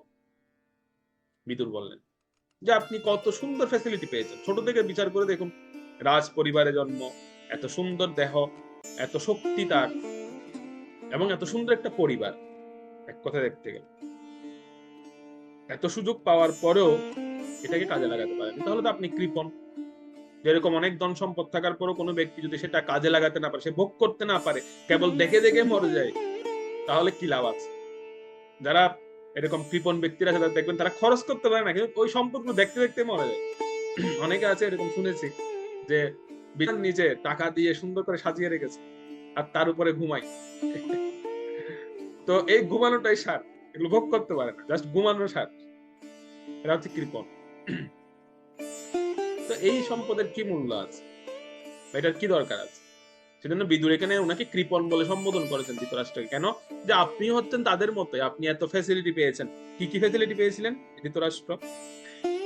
যে ধৃতরাষ্ট্রের জীবনে প্রথমত হচ্ছে বিদুরের মতো একজন মহাপ্রাজ্ঞ, মহাজ্ঞানী একজন ভাই পেয়েছিলেন তিনি। এটা তো কারো জীবনে এরকম দেখা যায়নি। বিদুরের মতো একজন নীতি উপদেশক, মহাপ্রাজ্ঞ ওনাকে বলা হয়েছে, মহাত্মা ধর্মাত্মা একজন ভাই পেয়েছিলেন, ছোট ভাই পেয়েছিলেন। ভীষ্মদেবের মতো এরকম একজন অত্যন্ত অনুভবী, মহান অভিজ্ঞ, ধর্মজ্ঞানী পিতৃব্য পেয়েছেন তিনি, পিতার মতো অনেকটা। আমি বলবো পিতা নন, কিন্তু পিতার মতোই তিনি। ভীষ্মদেব পিতার মতোই লালন পালন করেছিলেন ধৃতরাষ্ট্রকে। অস্ত্রবিদ্যার জ্ঞান দিয়েছিলেন, শাস্ত্রবিদ্যা শিখিয়েছেন ধৃতরাষ্ট্রকে। ভীষ্মদেবের মতো একজন মহান বাবা পেয়েছেন তিনি, ভীষ্মদেবের মতো। তো এইরকম ভীষ্মদেবের মতো পিতা স্বরূপ বিদুরের মতো ছোট মহাপ্রাজ্ঞ ছোট ভাই, আবার ব্যাসদেবের মতো, ওনার পিতা ছিলেন কে? ব্যাসদেব। ব্যাসদেবের পিতা, ব্যাসদেবের মতো একজন, কি বলবো, ব্যাসদেব সমস্ত শাস্ত্রে পারঙ্গম। তো ব্যাসদেবের মতো একজন গুরু প্রাপ্ত হয়েছিলেন ধৃতরাষ্ট্র, তার গুরুদেব হচ্ছেন ব্যাসদেব স্বয়ং। তাহলে আর কি প্রয়োজন? শুধু তাই নয়, আচ্ছা সেটাই বাদ দিন, যুধিষ্ঠিরের মতো ধর্মাত্মা বা পাণ্ডবদের মতো ধর্মাত্মা 5টা পুত্র পেয়েছেন। ভাইয়ের ছেলে হলেও নিজের পুত্রের মতোই তো সবসময় যুধিষ্ঠির মহারাজ বা পাণ্ডবেরা ওনাকে নিজের বাবার মতোই দেখতেন। ওনার 100 পুত্রের কথা ছেড়ে দিন, 100 পুত্রগুলো তো পাপাত্মা ছিল। তাদের কথা যদি বাদে দিই, যুধিষ্ঠির মহারাজ বা পঞ্চপাণ্ডবের মতো 5 জন ধর্মাত্মা পুত্র পেয়েছিলেন। কুন্তী মহারানী, দ্রৌপদী অথবা নিজের স্ত্রী গান্ধারীর মতো একজন সতী, 3 জন সতী সাধ্বী রমণী ছিলেন সেই সময় হস্তিনাপুরে। আর কি প্রয়োজন? আর কি ফ্যাসিলিটির প্রয়োজন? আচ্ছা সেগুলো যদি বাদ দিই, একটা হস্তিনাপুরের মতো মহান সাম্রাজ্যের অধিকারী ছিলেন, সাম্রাজ্যের অধিপতি ছিলেন ধৃতরাষ্ট্র। তো বিদুর তখন বলছিলেন যে আপনার জীবনে তো সুযোগ সুবিধার কোনো অভাব নেই, আপনার জীবনে কি বলা যায়, ধর্মের, কর্মের, জ্ঞানের বা ভগবত ভক্তির, এই সমস্ত কিছুর কোনো কিছুরই অভাব নেই। আপনি চাইলে সমস্ত খনি পেয়েছেন, সবগুলোর খনি আপনি প্রাপ্ত হয়েছেন, কিন্তু আপনি কাজে লাগিয়েছেন কি? জীবনে কাজে লাগাননি, বরং এখনো আসক্ত হয়ে পড়ে আছেন। একটাকেও কাজে লাগাতে পারে ধৃতরাষ্ট্র, একটাকেও কাজে লাগাতে। বিদুর এই কথাগুলো বারবার বলছিলেন। সেজন্য আপনি হচ্ছেন কৃপণ। আপনি এত সুযোগ সুবিধার মধ্যে থেকেও এত ফ্যাসিলিটি পেয়েছেন, তো আপনি হচ্ছেন কৃপণ। একইভাবে আমরাও কিন্তু কৃপণ, কারণ আমরাও পেয়েছি এরকম। আমরা শিল প্রভুপাদের মতো একজন মহান আদর্শিক সংস্থাপক আচার্য পেয়েছি। ব্রহ্মমধ্য গৌড়ীয় সম্প্রদায়ের মতো একটি প্রামাণিক সম্প্রদায় মুক্ত হয়েছে আমরা, যেটা স্বয়ং ভগবান থেকে সৃষ্ট হয়েছে। পরমারাধ্য গুরু মহারাজের মতো একজন পতিত পাবন পরম দয়াল গুরুদেব প্রাপ্ত হয়েছে আমরা, ওনার চরণাশ্রিত হয়েছে আমরা। এবং মহাপ্রভুর স্মৃতি বিজড়িত বা মহাপ্রভুর পার্শ্বদের চরণ ধুলিতে সিক্ত বিভিন্ন ধাম সমূহ প্রাপ্ত হয়েছে। তথাপি আমরা কি এটা যথাযথ উপযোগ করতে পারছি? সেজন্য আমরাও কিন্তু একাধারে আমরাও কৃপণ। ছিল বিশ্বনাথ চক্রবর্তী ঠাকুর এক জায়গায় বলছিলেন যে আমাদের ভক্তরাও অনেকাংশে কৃপণ। কেন? এই যে এই সুযোগ সুবিধা পাওয়ার পরও আমরা যদি উপযোগ করতে না পারি, এটাকে কাজে লাগাতে না পারি, তাহলে আমরাও কিন্তু কৃপণ। আমাদেরকেও কৃপণ বললে ভুল হবে না। এই কথাটা বিদুর এখানে ধৃতরাষ্ট্রকে বলছেন যে আপনি হচ্ছেন কৃপণ। তো আমাদের জীবনে সুযোগ আসে, সেজন্য আমরা কতজন সেই সুযোগ ধরে রাখতে পারি বা সেটাকে কাজে লাগাতে পারি, সেটা হচ্ছে প্রশ্ন। তাই বিদুর ধৃতরাষ্ট্র এখানে বললেন যে মহারাজ এই দেহটি কেন পেয়েছেন? জানেন আপনি এই দেহটি কেন পেয়েছেন? সেই কেন পেয়েছেন তার উত্তর সেটা বলছেন 26 নাম্বার শ্লোকে। 26 নাম্বার শ্লোকটা বলুন।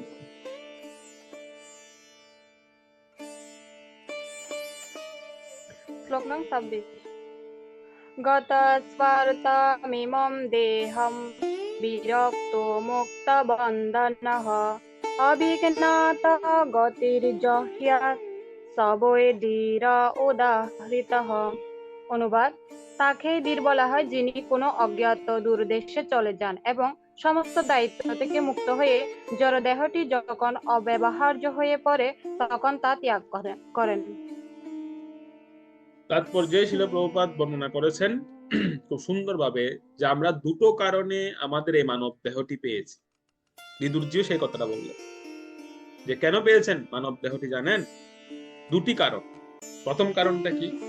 তো প্রথম কারণটি হচ্ছে ভক্তিমূলক সেবা নিবেদনের জন্য আমরা এই মানব দেহটি পেয়েছি। ভগবানের প্রতি বা গুরুদেবের প্রতি ভক্তিমূলক সেবা নিবেদন করার জন্য কিন্তু আমরা মানব দেহটি পেয়েছি। প্রথম করণীয়, প্রথম মানব দেহ প্রাপ্তির প্রথম কারণ হচ্ছে ভক্তিমূলক সেবা নিবেদন। এবং এই সংকল্প করে কিন্তু আমরা গর্ভাশয় থেকে বেরিয়েছি যে আমি পৃথিবীতে যাব, প্রভু আপনার সেবা করব, এর অন্যতা হবে না, দয়া করে আপনি আমাকে এখান থেকে বের করুন। মাথাটা নিচের দিকে, পা গুলো উপরের দিকে, চিন্তা করে দেখুন যে গর্ভাবস্থায় একটা শিশুর বা আমাদের অবস্থাটা কেমন থাকে। বর্তমান সময়ে যদি আমাকে এরকম করে দেওয়া হয় বা আমাদের এরকম করে দেওয়া হয়, তাহলে আমরা কতক্ষণ থাকতে পারবো এই অবস্থায়? গর্ভাবস্থায় আমরা এরকম কষ্টে থেকে আমরা ভগবানের কাছে প্রতিজ্ঞা করি যে প্রভু আমাকে পাঠান, আমি আপনার সেবা ব্যতীত অন্য কিছুই করবো। তো ভগবান সেই কষ্ট লাঘব করেন, আমাদেরকে পৃথিবীতে প্রেরণ করেন। প্রথম কারণটা হচ্ছে মানব দেহ প্রাপ্তির, সেটি হচ্ছে ভক্তিমূলক সেবা নিবেদন করার জন্য, প্রথম কারণ। দ্বিতীয় কারণটা কি? দ্বিতীয় কারণটা হচ্ছে পারমাত্মিক জ্ঞান চর্চা করার জন্য, পারমাত্মিক জ্ঞান অনুশীলন করার জন্য। আমি কে, কোথা থেকে আসলাম, আমি কেন এসেছি? পারমাত্মিক তত্ত্ব জিজ্ঞাসা বা পারমাত্মিক তত্ত্ব জ্ঞান চর্চার জন্য দ্বিতীয় কারণ যে আমি এই পৃথিবীতে এসেছি। তো এই দুটো কারণে মানব দেহ কিন্তু আমরা প্রাপ্ত হই। এই দুটো কারণ সাধনের জন্য মানব দেহ দেওয়া হয়েছে। যেদিন মানব দেহ এই দুটি কার্য করতে অক্ষম হয়ে পড়বে বা এই দুটি কার্য করতে পারবে না, সেদিন মনে করতে হবে সেদিন আমার দিন শেষ, সুতরাং আমার এখন যাওয়ার সময় এসেছে, আমি চলে যেতে চাই। সেদিন ত্যাগ করা উচিত, সেদিন এই দেহ ত্যাগ করা উচিত।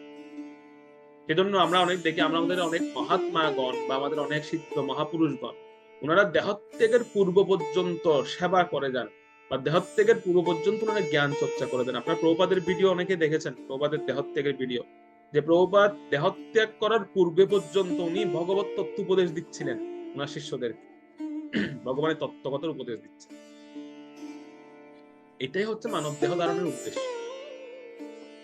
সেজন্য যেদিন আমরা এই দুটো কাজ করতে পারবো না, সেদিন আমাদের সংকল্প নিয়ে নিতেই হবে যে আমার দিন শেষ, আমি চলে যাব, আমাদের এই দেহে আর থাকাই উচিত নয়। যেদিন এই দুটো কাজ করা যাবে, সেজন্য আমাদের পরমানন্দ গুরু মহারাজ বলেন যে আমি যখন গুরু মহারাজকে বলা হয় যে আপনি একটু বিশ্রাম করুন, আপনার শরীর স্বাস্থ্য ভালো নেই, আপনি এভাবে প্রচার করবেন না বা আপনি এভাবে কথা বলবেন না, তখন গুরু মহারাজ বলেন তাহলে আমাকে মেরেই ফেলো।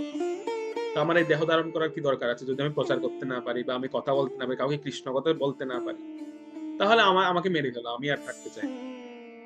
গুরু মহারাজ এভাবে বলেন। তো সেজন্য এটা আসলে মানব দেহ ধারণের উদ্দেশ্য হচ্ছে ভক্তিমূলক সেবা করা এবং পারমাত্মিক জ্ঞান চর্চা করা, সেটি প্রচার করা। ঠিক আছে?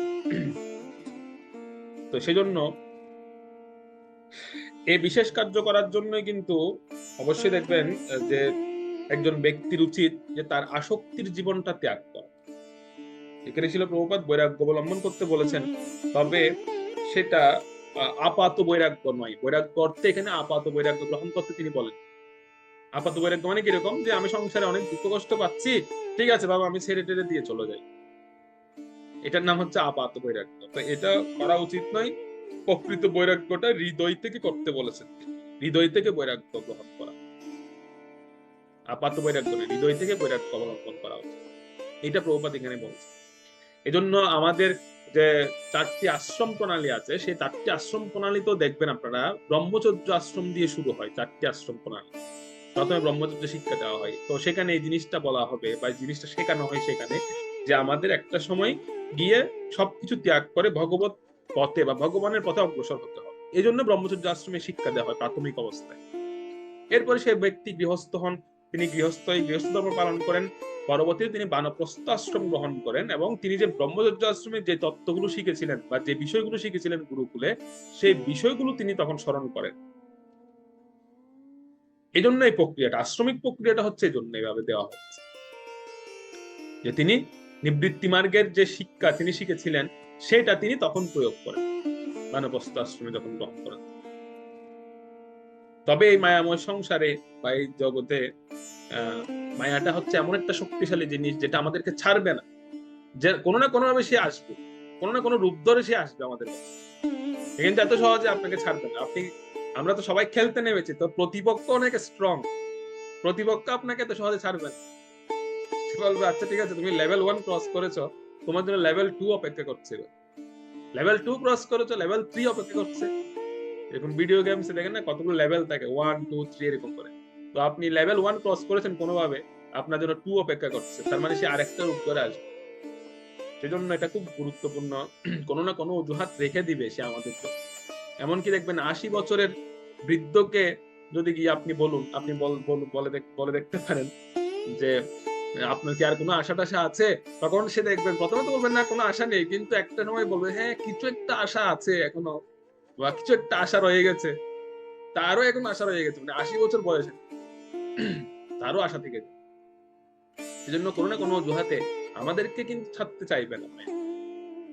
ঠিক আছে, তাই এই যে শাস্ত্র আমরা পড়ছি, বা এই যে শাস্ত্র পড়ে, অনেক সময় দেখবেন আমরা শাস্ত্র পড়ি, অনেক সময় শাস্ত্র পড়ি, আমরা শাস্ত্র পড়ার পরেও আমরা ত্যাগ করে আসলে মনটাকে যে লাগাবো বা মনটাকে বসাবো, অনেক সময় শাস্ত্রের মধ্যে মনটা বসতে চায় না। এই জন্য শাস্ত্র পাঠ করছি কিন্তু মনটা শাস্ত্রের মধ্যে যেন বসতে চায় না, সেখানেও আমরা বসাতে পারি না। তো উপায় কি? শাস্ত্র পরেও যদি মনটা বসাতে না পারে, বা এই মায়াটাকে যদি অতিক্রম করতে না পারে, বা প্রকৃত বিষয়টা যদি বুঝতে না পারি, তাহলে উপায়টা কি? কোন দিকে যাব আমরা? তারপর যে প্রভুপাদ একটা কথা বলেছেন, খুব সুন্দর পথ দেখিয়েছেন। প্রভুপাদ বলছেন হতাশ হওয়ার কোনো দরকার নেই, আমি তোমাদেরকে সব পথ দেখিয়ে যাচ্ছি। তারপর যে প্রভুপাদ একটি সুন্দর পথ দেখিয়েছেন আমাদের জন্য, সে পথটা হচ্ছে কি? সেটা হচ্ছে এই আসক্তি থেকে মুক্ত হতে গেলে, বা এই আসক্তি থেকে যদি আমরা মুক্ত হতে চাই, তাহলে কোনো না কোনো একজন আত্মতত্ত্ব জ্ঞানী সাধু বা মহাত্মার সঙ্গে থাকা উচিত। তাহলে আমরা এই আসক্তি থেকে মুক্ত হতে পারবো। যিনি সেই আসক্তি থেকে মুক্ত হয়েছেন সেরকম একজন আত্মতত্ত্বজ্ঞানী কোন সাধু মহাত্মাদের সঙ্গ, তাদের সঙ্গে থাকা উচিত, তাদের সঙ্গ করা উচিত। তাহলে আমরা আসক্তি থেকে মুক্ত হতে পারি বা মুক্ত হতে পারবো। বলছেন যেটার জন্য আমাদের সংস্থাকে তিনি গোষ্ঠানন্দী সম্প্রদায় করেছেন, প্রধানানন্দী সম্প্রদায় না করে তিনি গোষ্ঠানন্দী করেছেন। কেন? যে আমরা সবাই প্রত্যেক আমরা গোষ্ঠে থাকবো, মানে একসঙ্গে সঙ্গবদ্ধ হয়ে বাস করবো আমরা, যাতে মায়া আমাদেরকে আক্রমণ করতে না পারে। যেমন এখন একটা ছেলেদের মধ্যে একটা আসছে, এরকম ছোট ছোট বাচ্চারা দেখি তারা একটা গেমস খেলে, সেই গেমসটার নাম নাকি ফ্রি ফায়ার গেমস। খুব আসক্ত সবাই। আমি দেখতে পাচ্ছি অনেক জায়গায় শুনছি এরকম যে মাতাজিরাও খেলছে নাকি। সে একদিন আমার ছোট্ট ভাগিনে এসে আমাকে বলছে যে মামা জানো যে আমাদের স্কুলের ম্যাডাম তিনি ক্লাসে এসে গেমস খেলছে। আমি বলছি ক্লাসে এসে গেমস খেলে, যেন তোমাদেরকে পড়ায় না? বলছে না আমাদেরকে পড়ায় না। আচ্ছা, তো পড়ায় না, আচ্ছা কি করে? গেমস খেলে। তো তুমি কিভাবে বুঝলে সে গেমস খেলছে? বলছে আমি তো শব্দ শুনে বুঝে গেছি তিনি ফ্রি ফায়ার গেমস খেলছে। কারণ সে জানে, তো সে শব্দ শুনে বুঝে যাচ্ছে যে ম্যাডাম ফ্রি ফায়ার গেমস খেলছে। পরে অবশ্য পরবর্তীতে তিনি বুঝতে পেরেছিলেন যে বাচ্চারা এটা ধরে ফেলেছেন, তো পরে তিনি আবার সংশোধন করে নিয়েছেন নিজেকে। যাই হোক, আসক্তিটা হচ্ছে এরকম বিষয়। আসক্তিটা এমন একটা জিনিস যে দেখবেন এটা প্রত্যেকের মধ্যে এখন ছড়াচ্ছে। তো সেই ফ্রি ফায়ার গেমসে এরকম একটা বিষয় আছে যে একাকি যদি আপনি খেলেন, সে আমাকে বলছে তখন, মানে একা যখন আপনি খেলবেন তখন আপনি খুব শক্তিহীন থাকবেন, আপনাকে আপনার প্রতিপক্ষ এসে আপনাকে মেরে ফেলবে। তো ওখানে ওনার সিস্টেম করেছে কিরকম, সংঘবদ্ধভাবে যুদ্ধ করবে, তারা সংঘবদ্ধভাবে যুদ্ধ করা। তো সেখানে দেখা যায় অনেক সময় আপনি যদি ঘায়েল হন, আপনার বন্ধু এসে আপনাকে বাঁচাবে, আপনার বন্ধু এসে আপনার শত্রুর সঙ্গে যুদ্ধ করবে। সুতরাং আপনার বন্ধু আপনাকে ব্যাকআপ দেবে, তখন আপনি আরেকটু শক্তি পাবেন, কিছুক্ষণ একটু রেস্ট করার সময় পাবেন, আপনি একটু বিশ্রাম পাবেন, তখন আপনি আবার উজ্জীবিত হতে পারবেন। তো এরকম বিভিন্ন লেভেল তারা অতিক্রম করে। তো আমাদের গোষ্ঠানন্দী সম্প্রদায়টা হচ্ছে এরকম অনেকটা ফ্রি ফায়ার গেমস এর মতো, একসঙ্গে যুদ্ধ করবো, একা যুদ্ধ করব সংঘবদ্ধ ভাবে। তো তখন কি হবে, আমি যদি হয়তো দেখা যাচ্ছে আমি একটু বিপদে পড়ছি, তখন আমার বন্ধু এসে আমাকে উঠিয়ে নেবে। ওরা ওখানে কথা বলে খুব সুন্দর, আমি এই যে শুনছিলাম, ও বলছিল একজনকে, আমি হঠাৎ ওটা শুনে ওকে জিজ্ঞেস করছিলাম যে এটা কি, যে ও ওখানে ডাকছে খেলতে খেলতে, যে ভাই আমাকে একটু সাহায্য করো, আমাকে একটু সাহায্য করো, আমাকে গুলি মারছে, আমাকে গুলি মারছে। তো এরকম। তো আমরাও যখন আমরা গোষ্ঠী যখন দেখবেন আমরা বিপদে পড়বো, তখন আমরা আমাদের পার্শ্ববর্তী বন্ধুকে বা আমার হয়তো যিনি আমার গাইডার, উনাকে ডাকবো আমি, যে আমাকে সাহায্য করুন, আমাকে সাহায্য করুন, আমি বিপদে পড়ছি, তো তিনি আমাকে সাহায্য করুন। এই হচ্ছে গোষ্ঠানন্দী ধারা। গোষ্ঠানন্দী মানে সবাই একত্রিত ভাবে মায়ার বিরুদ্ধে যুদ্ধ করা বা মায়ার বিরুদ্ধে সংগ্রাম করা। সেজন্য প্রভুপাদ এখানে গোষ্ঠানন্দী ধারাটা প্রণয়ন করেছেন আমাদের।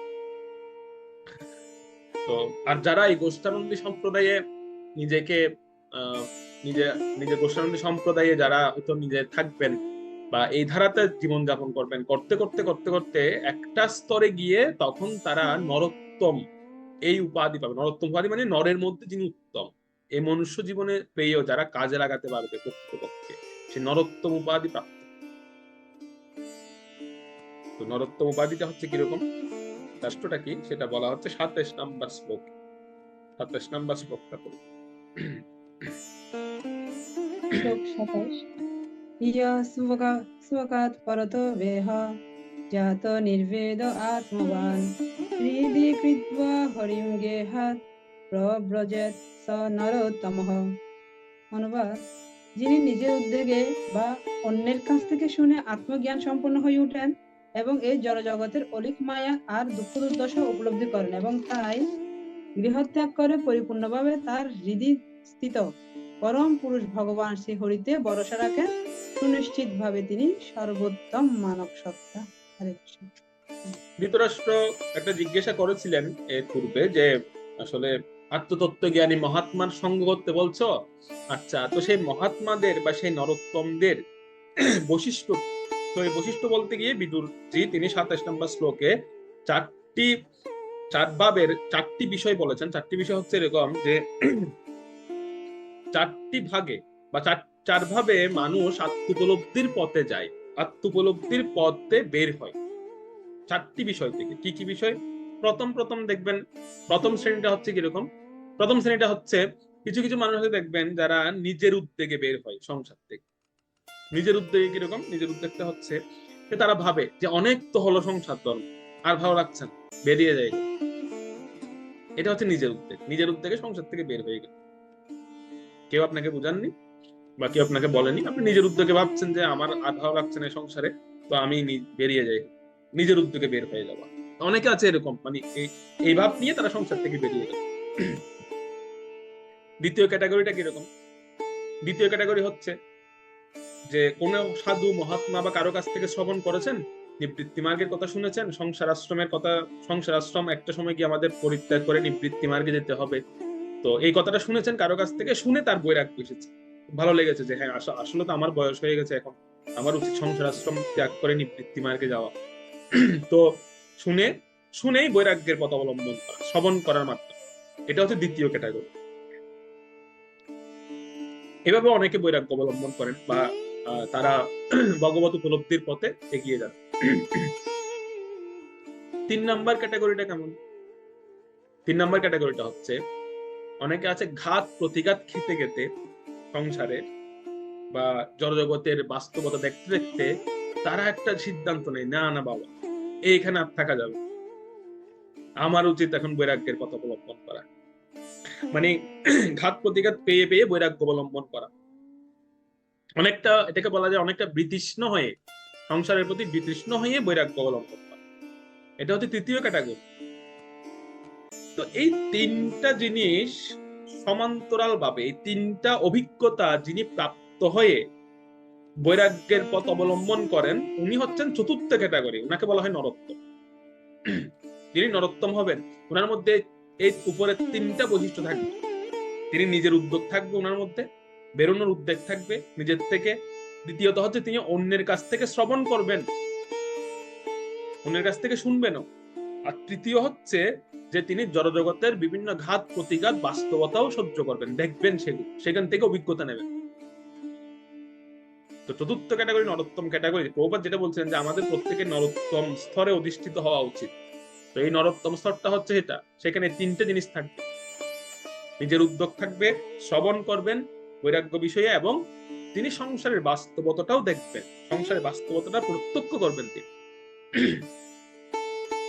এই জিনিসগুলো যখন একত্রিত হবে তখন তিনি নরোত্তম, বা তিনি প্রকৃত মহাত্মা, বা তিনি প্রকৃত আত্মতত্ত্ব জ্ঞানী ব্যক্তি হবেন, হতে পারবেন সেই। এই কথাগুলো ধৃতরাষ্ট্র কেন শোনাচ্ছেন? কারণ ধৃতরাষ্ট্র এখনো ওই স্তরে যাওয়ার উপযুক্ত নন। ধৃতরাষ্ট্র সব পেয়েছেন বটে, কিন্তু ধৃতরাষ্ট্র ওই স্তরে যাওয়ার উপযুক্ত নয়। সেজন্য ধৃতরাষ্ট্রকে বলছেন যে নরোত্তম যারা, তারা হচ্ছে তাদের মধ্যে সমস্ত উপলব্ধিগুলো থাকবে, তাদের সমস্ত অনুভবগুলো তারা পাবেন, ওনারা হচ্ছেন আত্মতত্ত্বজ্ঞান। তাই বিদ্যুৎ ধৃতরাষ্ট্রকে বলছেন যেহেতু আপনি নরোত্তম হননি বা আপনি এখনো ওই স্তরে পৌঁছাননি, তাই আগে আপনি ধীর হওয়ার চেষ্টা করুন। আপনি আগে ধীর হন। ধীর মানে কি? এই ধীর স্তরটা কি, তার জন্য করণীয়টা কি, সেটা 28 নম্বর শ্লোক বলা হচ্ছে। 28 নম্বর শ্লোকটা পড়ুন।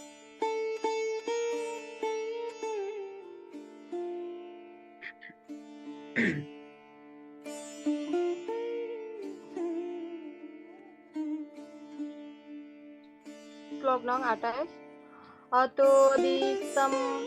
অতো দিশম দিশম ইয়াতো স্বৈরাগনাত গতির্ভবান ইতরে বাক প্রায়শ কাল পুংসাম গোনা বিকর্ষণঃ। অনুবাদ: অতএব আপনি অনুগ্রহ করে আপনার আত্মীয় স্বজনদের অজ্ঞাতসারে উত্তর দিকে গমন করুন, কারণ শীঘ্র এমন একটি সময় আসছে যার প্রভাবে মানুষদের সদ্গুণাবলী নষ্ট হয়ে যাবে। বিদু এখানে কলিযুগের একটা ইঙ্গিত দিলেন যে সামনে কলিযুগ আসছে, সামনের যুগটা খুব খারাপ আসছে।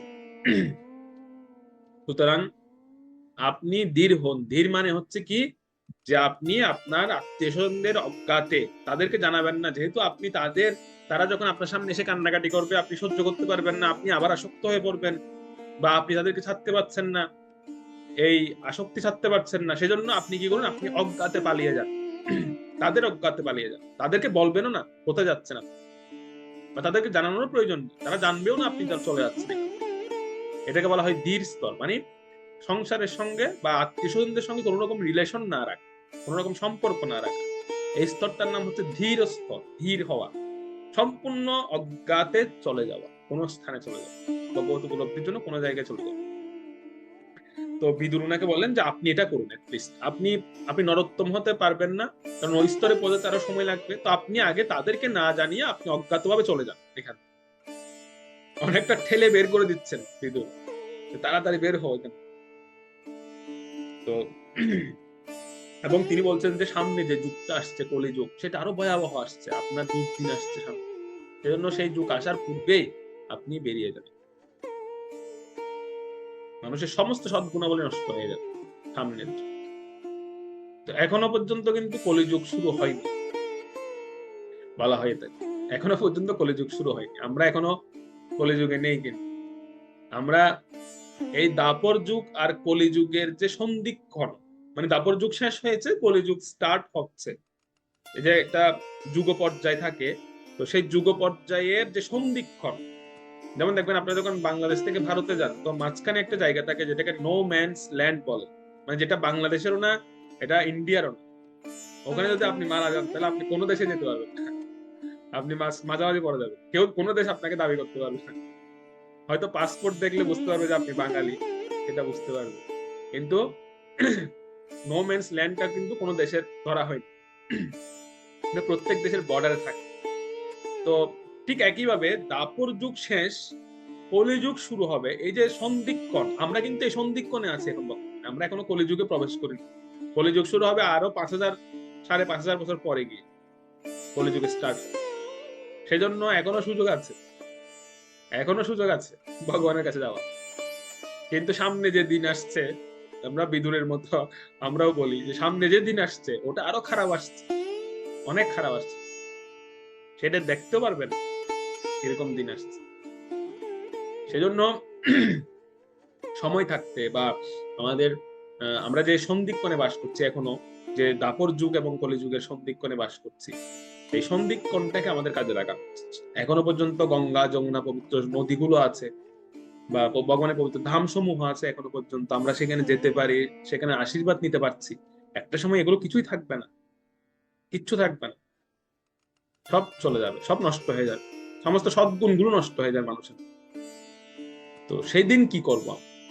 তো সেই দুর্দিন যেন আমাদের দেখতে না হয়, সেজন্য বিদুর এখানে সাবধান করে দিচ্ছেন ধৃতরাষ্ট্রকে যে আপনি এক্ষুনি বেরিয়ে যান এখান থেকে, অজ্ঞাত হয়ে বেরিয়ে যান, 1 মিনিটও সময় নষ্ট করবেন। খুব তিনি জোর দিয়ে বলছিলেন ধৃতরাষ্ট্র। তো সেজন্য প্রথম যে স্তর ভগবত ভক্তি অনুশীলনের প্রাথমিক যে প্রথম স্তর, সেটি হচ্ছে ধীর স্তর। এই ধীর স্তর অনুশীলন করা, সেটি যেখানে বলা হচ্ছে পরিবার থেকে দূরত্ব মেনটেন করে ভগবত ভক্তির আরাধনা, অর্থাৎ পরিবার থেকে সম্পূর্ণরূপে বিরাগ ভাজন হয়ে বেরিয়ে যাও সম্পূর্ণরূপে, এটা হচ্ছে ধীর স্তর বলা হয়েছে। সন্ন্যাসের ক্ষেত্রে প্রথম স্তর আসে এটা, যে কেউ যদি সন্ন্যাস নিতে চায় বা কেউ যদি সন্ন্যাস গ্রহণ করেন, তখন ওনাকে প্রথম শর্ত দেওয়া হয় এটা, যে পরিবারের সঙ্গে সম্পূর্ণ ডিসকানেক্ট হয়ে যাবেন তিনি সেই মেনটেন করেন। তাহলেই ধীর যদি আমরা না হই, তো সেখানে বলা হচ্ছে ধীর হওয়াটাই হচ্ছে মুক্তির দ্বার উন্মোচন হওয়ার প্রথম লক্ষ্য। যদি কোনো ব্যক্তি ধীর হয়, তাহলে তার সামনে মুক্তির দ্বার উন্মোচন হবে, না হলে তার সামনে মুক্তির দ্বার খুলবে। ধীর হওয়াটা প্রাথমিক পর্যায়ে। কেবল গৃহকে আঁকড়ে ধরে বা এই গৃহকে সর্বস্ব মনে করে সেখানে রয়ে যাওয়া উচিত নয়, সেটাকে আঁকড়ে ধরে রাখা উচিত নয়, ধীর হওয়ার কথা এখানে বলা হচ্ছে। এরপর একদম 29 থেকে 37 নং শ্লোক পর্যন্ত, এই টোটাল শ্লোক গুলোতে ধৃতরাষ্ট্র, গান্ধারী ও বিদুর এই 3 জন যে প্রস্থান করবেন সেই কথাটা প্রসঙ্গটা বলা হলো। ওনারা 3 জন প্রস্থান করলেন, হস্তিনাপুর থেকে বেরিয়ে গেলেন, এবং বেরিয়ে যাওয়ার পরে যুধিষ্ঠির মহারাজ এবং হস্তিনাপুর বাসীদের যে শোক হয়েছিল সেই প্রসঙ্গটা বর্ণনা করা হয় 29 থেকে 37 পর্যন্ত। আজকে আমাদের কত পর্যন্ত হবে? 28 পর্যন্ত হবে। 28 নাকি 29? আমরা কত থেকে শুরু করেছি? 22 থেকে মনে হয়। 21 থেকে 21 থেকে। তার মানে 28 পর্যন্ত হয়ে গেছে। 21 থেকে। ওকে, তাহলে শেষ নাকি? হ্যাঁ প্রভু। ঠিক আছে, তাহলে 29 থেকে আপনারা পরবর্তী 8টি শ্লোক পড়বেন। সেখানে ধৃতরাষ্ট্র, গান্ধারী এবং বিদুরের প্রস্থান বর্ণনা করা হবে, এবং সেই প্রস্থানের পরবর্তীতে যুধিষ্ঠির মহারাজ যে শোক, ওটা অনেক শিক্ষণীয়, সেখানেও আমরা অনেকগুলো বিষয় পাবো, তো সেখানে আলোচনা করা হবে সেটা। হরে কৃষ্ণ কৃষ্ণ কৃষ্ণ হরে হরে, হরে রাম রাম রাম। গ্রন্থরা শ্রীমদ ভাগবত মহাপুরাণ কি জয়, ভগবানের সত্যের ব্রত শিল ব্যাসদেব কি জয়, শিল প্রভুপাদ কি জয়, শিল গুরু মহারাজ কি জয়, সমবেত ভক্তবৃন্দ কি জয়, গৌর প্রেমানন্দ।